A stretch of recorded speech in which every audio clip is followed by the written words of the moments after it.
Throughout my travels as a planeswalker, I have come to a multitude of planes, recording their extinctions, learning from them, and seeing if there is some way to fix them. I recently came to the plane of Dominaria, and let's just say I wished my time here was more peaceful.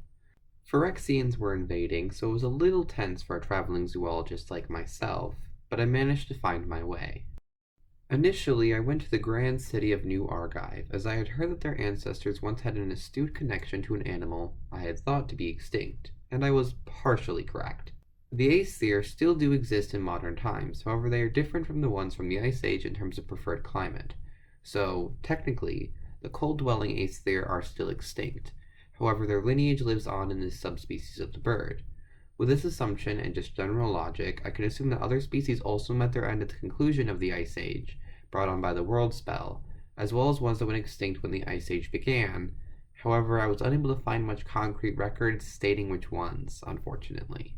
Continuing on based on some stories I read while in New Argive, I came to, well, I don't really know what I had come to. However, I had been told that this is where the forest of Argoth had once been. It apparently had been completely destroyed by Urza and the Brothers' War, so based on this, extrapolations could be made that the wildlife and denizens, including treefolk, found only in Argoth were no more. I then traveled to the continent of Sarpadia, which frankly was easier said than done. Probably because once I arrived, I saw that the place was overrun with Thallids and thralls. The former, I had read, had wiped out their creators, the Havenwood elves.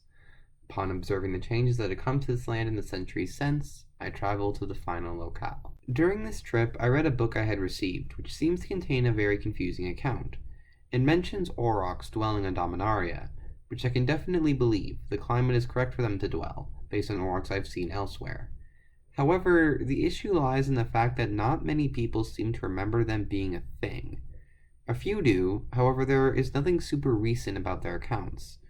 It is definitely possible that Aurochs went extinct on Dominaria, but I have no confirmed reports saying that this is the case, so hopefully we will see Aurochs again soon.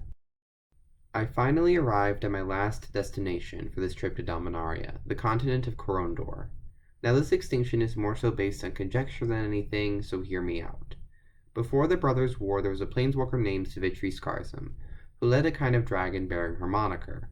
Based on legends I have read, all but one of these dragons seems to have been killed by the current vile ruler of this land, Solkanar. Based on time frames and factoring in the mending, I think it is fair to say that if this species of dragon is not extinct throughout the multiverse, it is, at the very least, extinct on the plane of Dominaria. My work on Dominaria mostly concluded, at least based on what I could find. I have to venture forth to find allies, as well I would have loved to look a little bit deeper, see if I could find any stray mentions of other extinctions, as I have an additional book from the era of the Brothers' War that needs translation. I would actually like to have the ability to do that, which requires Phyrexia to not conquer the multiverse, so I need to prepare for when they attempt that task. With that in mind, I wish you all a nice day, and I bid you all farewell.